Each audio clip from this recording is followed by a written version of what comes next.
Hey, what's up, everybody? Chicago Goonie here, bringing another Arsenal talk. In this Arsenal talk, I'll be covering again more of transfer wannabes, the transfer season. This is going to cover basically like wingers and midfielders of different guys that I think that might be possibilities of coming to Arsenal. And again, there's going to be a couple names that are just going to be kind of like dreams if we can get them, if they're going to be coming available. Um, but to go into um, the wingers and midfielders, what does Arsenal really need as far as a midfielder or even a winger goes? Um, I'm going to throw out a few stats here that might be a little bit shocking. When it comes to scoring goals or even shelling out assists, we have very little output when it comes to our right wing. Of course, Alexis Sanchez plays on the left wing for the most part. Of course, there's plenty of times within a game that he switches over. It's just part of the Arsenal system that Arsene Wenger likes to do this to try to give a different look, or if there's any type of advantage that we can gain by switching Alexis Sanchez over to the right wing. But for the most part, he plays left wing. Uh, our right wing production this season has been horrid. It's been awful. It really has been. You would never really guess that by the way Oxlade-Chamberlain has played, Danny Welbeck, and even Theo Walcott. I mean, those are the options on our right wing. Um, these are basically just Premier League stats that I'm going to throw out at you. They're not all competitions. Um, Oxlade-Chamberlain, 17 appearances total in the Premier League this year, 1 goal, 1 assist. Danny Welbeck, 18 appearances, 4 goals, 3 assists. I believe all 4 of those goals are at the striker position, not the right wing position.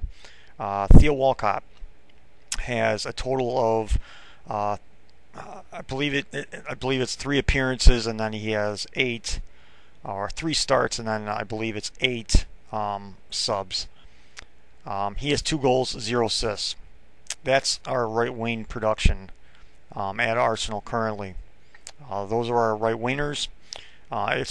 It's almost kind of sad that Aaron Ramsey has been playing the right wing for the last several games, and he has, I believe, you combine all 3 of those guys. Again, I have a big problem with Aaron Ramsey playing on the right side, and he has more goals and assists on the right side than all 3 of those guys combined, which is troubling. It's very troubling.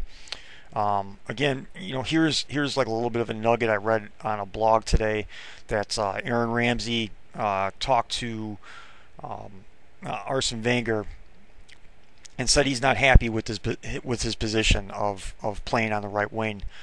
That he's not happy playing there, that he doesn't want to play there, and if he wants to play someone there, he should play Theo there, which is I mean, it's great to hear if it's true. I read it on a blog and I read it on another news article from the UK. Whether if it's true or not, I mean, if it is true, that's great. I hope then Aaron Ramsey gets pushed back into the CM spot. But our production on the right wing is pretty terrible. If you look at those stats and the production that we're getting out of those 3 guys, we need more. That's what's been hurting us throughout the season, is that we're not getting that type of production from our right wing. We're just not, we're not dangerous enough. We're not distributing enough. We're not scoring enough goals. I know Arsenal has plenty of goal scorers throughout the season. I know it's over 20. It's like 21, 22 players have scored for Arsenal this season. But again, we're not getting that production that we need, especially if you want to win the league. If you want to get into Champions League and succeed and to push forward and to get into quarterfinals, semifinals, even the finals, you need more production out of your attackers, and we're just not getting it on the right wing. Theo Walcott could be that guy. He could be that guy that's going to get us 10, 15 goals a season and probably shell out maybe another 7 assists during a BPL season. He could be that guy. There's several different theories that I have on Theo Walcott, and and what's going on with him. Um, my main theory is this, of what I always thought. The ACL injury is not an easy injury to come back from. Yeah, he looks good. He looks like he's healthy. He looks like he can run. He looks like he has his pace and everything like that. But again, it's an ACL injury. Case in point, all you have to do is look at Diaby. Um, his struggles throughout his Arsenal career has been a shame. He's so talented, Diaby. He could have been one of the best world-class CMs in the game today still, if he didn't suffer the amount of injuries, especially the knee injuries, throughout his career, especially at Arsenal. And maybe Arsene Wenger is looking at this. Maybe he's using kid gloves with Theo Walcott. Maybe he's looking at Diaby every day in training, and then looking at Theo and said, you know what, I'm going to take a step back and I'm going to hold off from Theo Walcott, of playing him so much, giving him starting him. He hasn't played 90 minutes, I believe, yet this season, whether it was in Premier League or the FA Cup, Champions League even as well. He got subbed on a couple times, one in Monaco and then I think both Monaco legs. But maybe he's using kid gloves. The other theory could be is that he's being punished because of his agent. His agent is not well liked, especially through Arsene Wenger. You remember his last contract negotiations took forever. Theo pretty much held the club hostage, knowing full well that we had the money to spend. We were losing all of our best players. Theo used this to his advantage. Now he can't use that because, well, he's not playing. He's not scoring enough goals. Even when he's on the pitch, he doesn't look as dangerous, just because he just doesn't get the time. But I like to think my first theory is correct, to where Arsene Wenger is using kid gloves, or he's only going to use them as a substitute. He's going to let him, finish out the season, let him get into preseason, and pretty much start with a clean slate, because Arsene Wenger has already said, ongoing, that Theo Walcott and his contract negotiations will be dealt with when the season ends, which is good, because we don't need that type of distraction. You look at this distraction that Raheem Sterling has been to Liverpool this season, and it's just a can of worms. It really is. Even Theo came out, I think, like a couple weeks ago and said, the contract stuff, we'll deal with that at the end of the season, which is good. So, is it a possibility? I think it is. I like to hope that is the theory, the main theory, that Arsene is looking at Diaby and trying to compare him to Theo. He doesn't want to rush Theo back. He doesn't want to put too much on his plate. But again, we need production out of the right wing, and I'm going to throw a couple names out there. They're both going to be dreams. The first guy has been he's been linked with Arsenal last summer during the winter window, is Marco Reus. Of course, anybody and everybody would love to have Marco Reus on their team. He did Dortmund a favor this season. He did want a new contract with Dortmund. Dortmund offered him a new contract, and he didn't like it. He denied it. Him and Hummels both, throughout the season, they tried to offer him new contracts, and they said, I believe in the words of Marco Reus, he said it was insulting. Of course, he did sign a new contract. He really did Dortmund a favor, because within Marco Reus's old contract, he had a buyout clause that was going to be active this summer, which was going to be 25 million euros. That's it, for a player of his caliber. Yes, Marco Reus has been injury prone this entire season. Starting off right before the World Cup, he tore ligaments in his ankle, and he's been kind of suffering from that throughout the entire season. He's been on and off the pitch the entire season. Can't really get a number of games in. But again, he's had a lot of links with Arsenal over the last about year and a half. Dortmund at the position that they're in right now. Right now they're fighting for a Europa League spot. They might get it. They have enough games left, I think, in the season to possibly gain a Europa League spot. But then again, is that something that Dortmund is really going to hang their hat on? Is Dortmund going to just go nuts and just say, you know what, fire sale season? It's a possibility. There's plenty of links with Gundogan. There's plenty of links with Hummels to United. You know, are they going to let go of their best players? Are they just going to have a fire sale and just say, fuck it, we're just going to start all over again? They have a great youth system. Obviously, they have one of the best in Europe. So who knows what Dortmund's actually going to do? I mean, it'll piss off their fans to no end. You know, they lost Götze, they lost Lewandowski over the last 2 seasons. It would be crazy if they lost more of those guys. But it is a possibility that Dortmund might just say, "Fuck it, we're going to start all over again." And you know, there's going to be plenty of takers out there. Who's going to go after Marco Reus if it's a possibility that he might be up on the market? He has pace. I mean, he has skill. He has finishing. He has the ability to distribute. He's a very smart player. He's very aware. Sees the game. You know, again, very pacey. He can play any position pretty much on the front line. He can play striker if you ask him to. Of course, he can play either of the wing spots. I believe he plays left wing most of the time for Dortmund. So you can easily switch over Sanchez to the right wing or vice versa. It won't be a real problem. You know, anytime that Marco Reus kind of like talks about other teams, you know, he talks about Barcelona, but again, they have a transfer ban. They can't buy anybody this summer.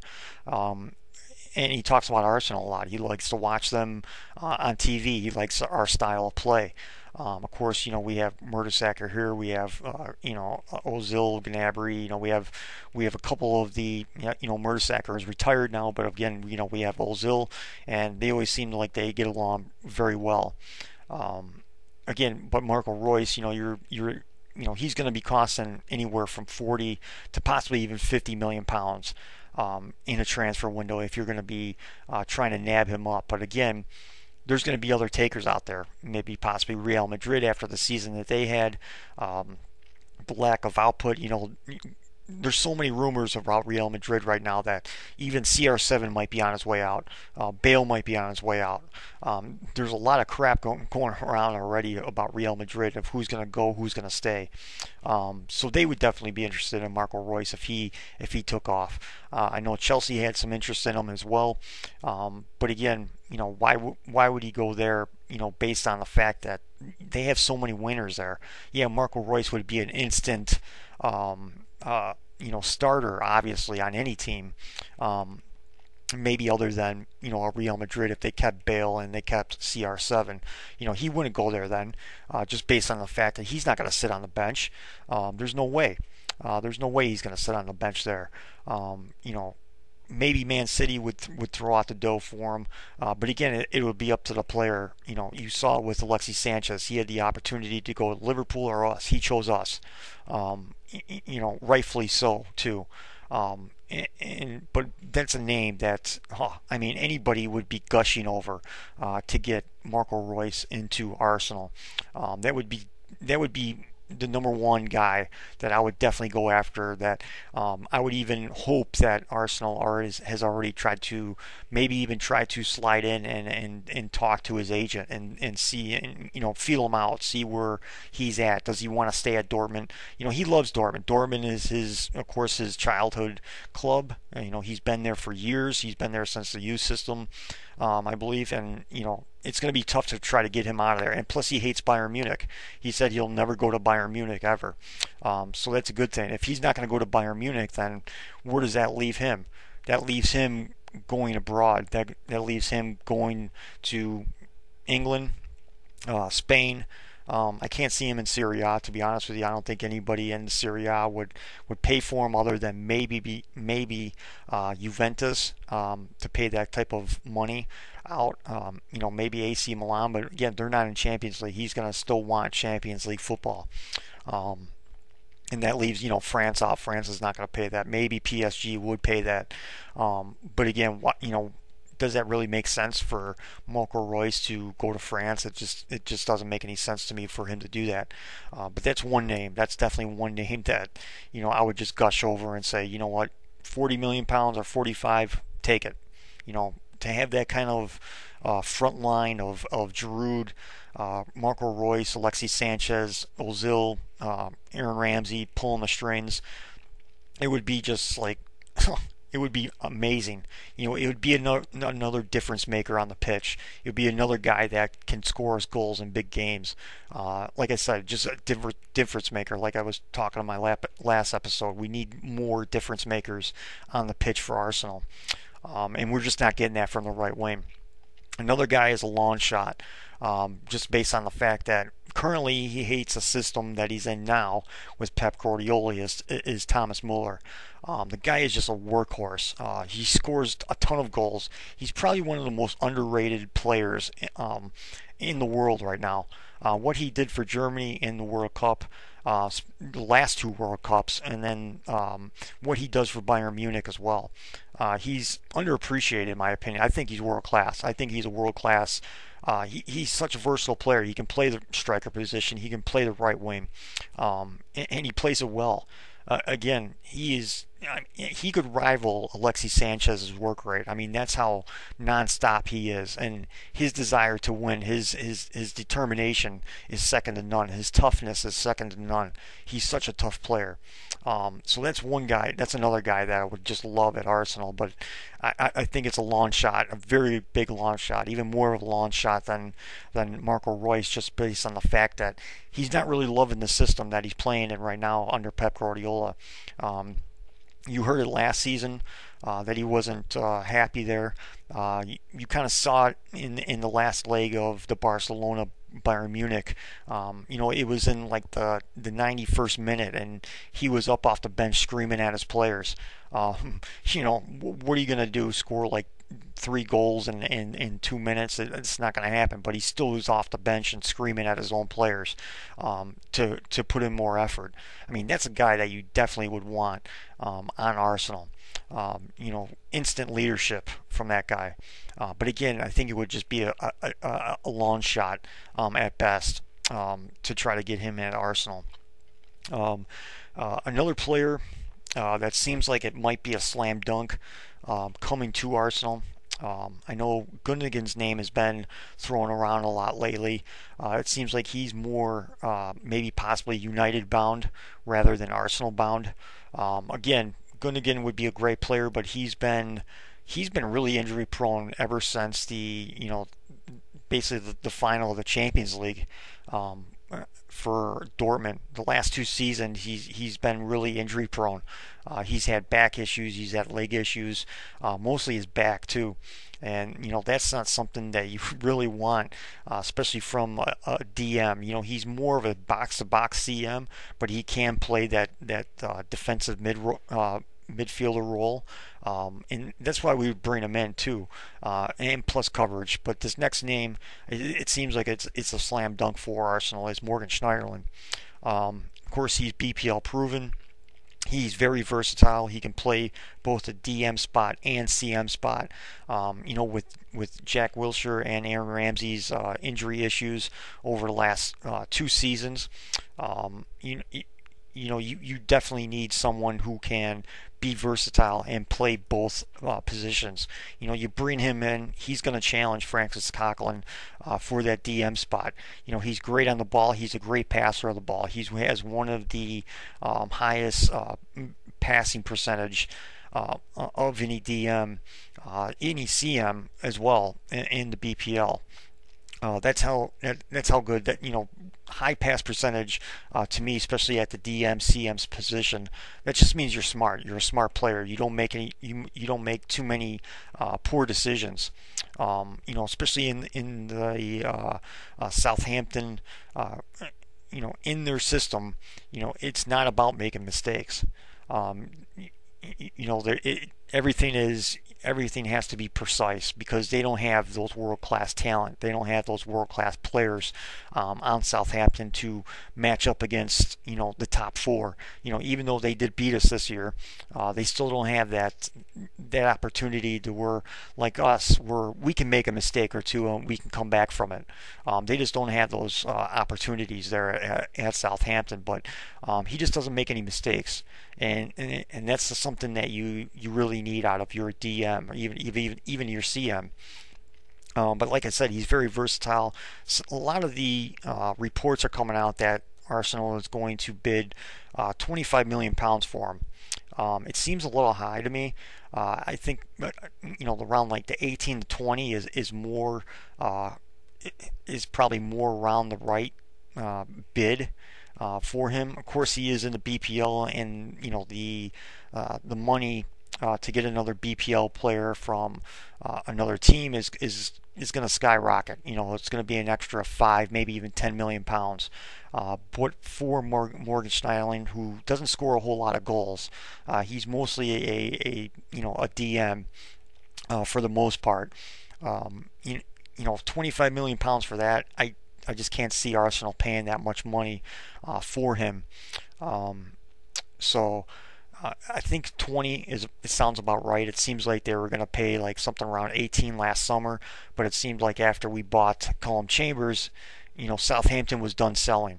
It seemed like after, like I said, after Chambers was sold to Arsenal, it all stopped. They weren't selling any more players to anybody, and it almost seemed like they were saying, come back next summer and we'll sell you Morgan Schneiderlin, but we're going to keep him for one more season. And even Schneiderlin came out and said that back in December and January, Morgan Schneiderlin basically said, this will be my last season at Southampton. I want to play on a Champions League side. Of course, he's been linked with Tottenham as well, but Tottenham's not in Champions League. They're not going to have Champions League football. They're never going to fucking have Champions League football by the way they spend their money and the crap that they have on their team. He has his own manager there from Southampton, but again, why would you want to go there? They don't have they have Europa League football. Do you really want to play in that? You might as well just stay with Southampton and ride out the storm if you really want that. So it seems like that's possibly the only name that's really out there that's being linked with Arsenal currently that has really any legs, that has any really kind of concrete information out there as far as transfers go. Some of the same names are going to be linked, from even last year. William Carvalho's name is being thrown around. Julian Draxler's name is still being thrown around, which is ridiculous. And just some of the same names. This is they're just going to keep on regurgitating stories from last summer, even in the wintertime, just to create stories so they can get Arsenal fans to click on links. So I would just tell you to stay away from those because I just don't see those happening. I don't see Arsenal paying £30 million for William Carvalho anymore. I don't see them, especially with Coughlin already in the fold. They're not going to spend a ton of money. Yeah, you want to get someone in who is equal or even better than Coughlin to push them, to have Coughlin take that next step, to continue to develop into a great or a great DM, which I think he can be. That I hope that he continues on and still is the future at Arsenal for that DM spot. So I think Morgan Schneiderlin is really the one guy that makes any sense whatsoever. Going back to the winners real quick, again, another guy that we've been linked with forever now. It seems like the last 3 years we've been linked with him is Pedro from Barcelona. I'm not sure how their transfer ban works. I don't know if they can actually sell anybody, why they have their transfer ban or not. They can obviously put people on loan, but they can't. I'm not sure if they can actually sell anybody either. But again, Pedro's been linked with us for the last 3 fucking years, and I just don't see that happening. If we were going to get Pedro 3 years ago, yeah, I would say let's buy him. But if we have to pay anything more than £20 million for Pedro, maybe even 18, maybe then I would say okay, maybe get him. But at the same time, I mean, I just don't. he doesn't have the same production. He's not playing all that much just because of that front line is just disgusting over at Barcelona. You know, you're not going to get any time when Messi's out on the pitch or when Neymar's out on the pitch. You're just not going to get any time. So I don't know what's left in the tank for Pedro. You know, I don't know if he's going to stay or if he's going to go. You know, like I said, those links have been going on for 3 years now. I would just ignore them. Another guy that's been kind of linked ever since the Monaco legs in the Champions League has been Kondogbia from Monaco. He's a French international. He plays the DM spot for Monaco currently. Of course, his name has been thrown around ever since the Monaco legs. You know, I think this is more Arsenal fans starting rumors about him coming to Arsenal, or that's someone that people would want at Arsenal, just because he is a very tall, big, physical figure. A lot of people are trying to compare him to an early Yaya Toure, just because of the body and the size and everything like that. He is a great prospect for the French team in the future. You know, that's a name that you might want to look out for, just because of the fact that Francis Coquelin is in the fold already. It seems like you know, he is going to be the #1 DM. So who would you bring in to challenge him? Would you bring in someone equal or better, or would you bring in another prospect? You know, Kondogbia is kind of like another prospect.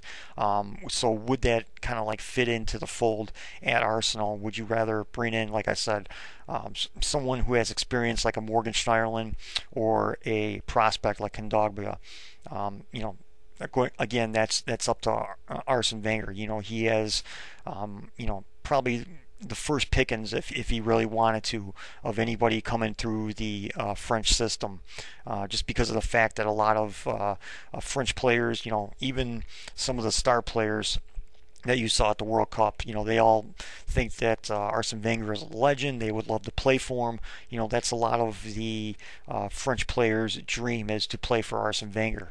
You know, again, he only has a couple of years left, so there's not too much more. You know, there's not much more time for these French players to come over. But you would think, with Arsene Wenger's eye for talent, you know, his pickings that he could have from France, you know, if he doesn't go after the French player like a Morgan Schneider, even a Kondogbia, you got to think that, okay, what's wrong with these players?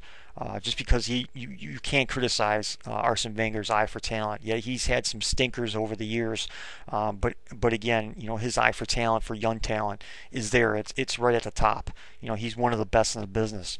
But again, you know, that's a couple names that you have to look out for. One name that's been linked for the last few days, which is a joke to me, is James Milner. On Sky Sports, they said that James Milner will go to Arsenal, will sign with Arsenal on a free transfer. Why? I do not get that. James Milner, to me, that would be a downgrade from what we have now from Oxlade-Chamberlain and Danny Welbeck and Theo Walcott. I just do not understand why that would even be, why Arsene Wenger would even contemplate that type of signing. Maybe for another homegrown player, but we have enough of them on Arsenal already. So I don't know why would we need another one at Arsenal to, you know, qualify for the FFP. It just doesn't make any sense to me why we would sign James Milner, because he has no pace, he has very little skill, he doesn't score a whole lot of goals. What's the point of signing James Milner? It just doesn't make any sense to me. I hope it's just utter bullshit, because I would actually throw up if James Milner came to Arsenal. It just, if there ever was a signing that doesn't make any sense, it would be James Milner. Another name, of course, we've been hearing this ever since the Liverpool game, of course, is Raheem Sterling. In the news lately, Raheem Sterling has been supposedly sighted in London, trying to buy a home in London. Of course, this puts on Arsenal and Chelsea on the watch list. Again, you know, Chelsea is just littered with winners. again at Chelsea. Would they do it for a possibility? Of course he has great potential. What Brendan Rodgers has been doing to Raheem Sterling this season has been, it's almost like murder. Trying to put him at striker, he's not a striker. Trying to put him at right wing back, he's not a right wing back. He's a left winger, right winger, mainly a left winger. I mean, that's the position that he feels most comfortable with. That's the position he played last season, and he was good last season at that left wing spot. The pressure that he's been under this season to produce at positions that he doesn't know anything about, which is striker and right wing back. I feel sorry for him. I really do. That he has to put up with that at Liverpool, and that's probably one of the reasons why he just wants to leave. I wouldn't blame him for wanting to leave Liverpool, and possibly he looks at Liverpool like they're not going anywhere. They just sold their best player in Luis Suarez. There's nothing coming up in the system other than Jordan Ibe. Other than that, what do they really have? They bought a bunch of bullshit over last summer.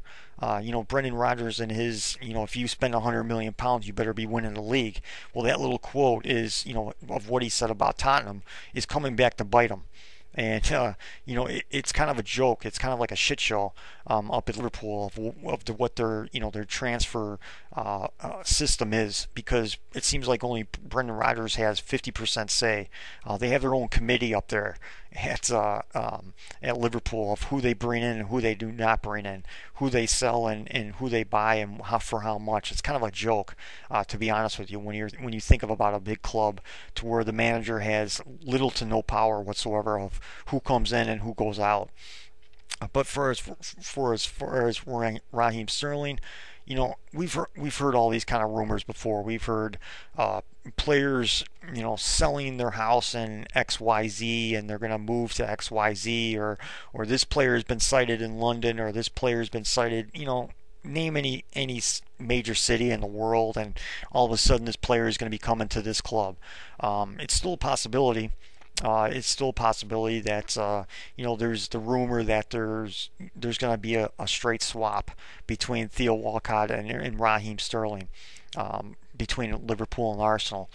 I can't see it happening. I just don't understand that. How many actual player trades are there in the world of football? There's not many. There's not many that do a straight swap or say, here's a player plus money, or we'll give you a player and then you give us a player for plus money. It just doesn't happen that way. It's not like here in the States, like Major League Baseball or the NBA or the NFL. It just doesn't seem like it works that way in Europe, especially in Europe. Maybe in other leagues around the world they do that, but not in Europe. You rarely ever see that happen. But again, if the reports are true that he's looking to buy a house in London, you never know. He just might be buying a house in London for the fuck of it. A lot of those players, they buy houses. That's how they gain extra income. They buy up real estate. They become real estate agents to themselves, and they buy up property and then they sell them off later on for more of a profit. Players do that. Plenty of celebrities here in the United States do that all the time. So it's a possibility he might just be buying a house in London. There is a possibility that he's just going to say, screw it, you know what, I'm going to play out my contract at Liverpool, and in 2017, when he becomes a free transfer, he's going to either come to Arsenal or he's going to come to Chelsea, one of the two. It's a good possibility. But of course, before that, obviously Liverpool is going to try to sell him if that's his intentions, because he's denied every single contract extension from Liverpool. He's been offered, I believe, 3 or 4 different, no, maybe not 3 or 4. It's been either 2 or 3 different contracts from Liverpool over the last about year and a half, and he's denied every single one of them. And he even came out and said it's not about the money. He obviously wants to see Liverpool get better first before he signs a contract. I mean, it's smart. It's smart on his part that he can continue try to play and try to produce. Of course, he's not producing all that much this season just because of the pressure that he's under in all the different positions that he's been playing this season. It's different to try to gauge, especially that type of pressure on a young kid like that. He's 20 years old. I don't know if he's about to turn 21, but I think he's like 20 years old. So it's kind of like it's a shame of what they're trying to really do to that kid, especially even Roy Hodgson on the England national team. In the World Cup, he played the number 10, he played the left wing, he played the right wing. He played three different positions in 3 games, which is kind of ridiculous. When you're asking a player, that young to play that many positions or try to be the savior, because it almost seemed like for a while there that a lot of England fans were kind of putting that label on top of Raheem Sterling at such a young age.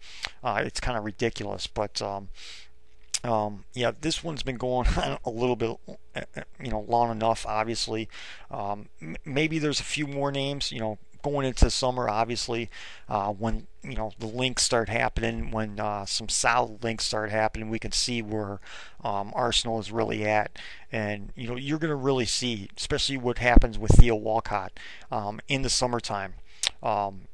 If you see a contract for Theo get done quickly, that means no kind of Marco Royce, no kind of big names are going to be coming in. Raheem Sterling's not going to be coming in. A lot of it, I think, is based off of Theo Walcott and what happens to him this summer for Arsenal. Because, like I said, I think my original theory on he's looking at Diaby and he's looking at Theo, and he doesn't want the same thing to happen to Theo that has happened to Diaby. And once Diaby was back fully healthy, he ran back out there, and all of a sudden his other knee collapses, or the same knee collapses. He doesn't want that to happen to Theo. That's what I think is happening. And again, Theo's my favorite player. I hope he does come back. I hope we don't sell him off. But if we do happen to sell him off, obviously I want someone better to come in, like a Marco Royce. But let me know in the comments section of who you think or who might be out there that's a possibility for Arsenal going forward. Is there another name out there? Is another winger that can give us, say 12, 15 goals a season in the BPL to help us to win the league? Can give us another, like, say 7 or 8 assists to kind of like release the pressure from Mesut Ozil, even Alexis Sanchez, even a Giroud. Is there another guy out there? Is there another guy that because wingers are, they're not like strikers. There's so many, there's only a handful of world-class strikers out there. With wingers, there's a lot more out there. There's a lot more out there that can actually produce, just because there's not as much pressure, especially when you're talking about a single striker formation. So leave in the comment section who you think would be a good possibility. Who's your dream signing if we can get one guy?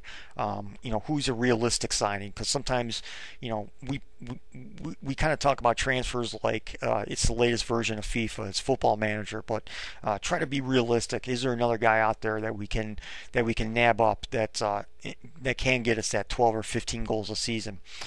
So yeah, leave it in the comment section, and I'll talk to you guys later.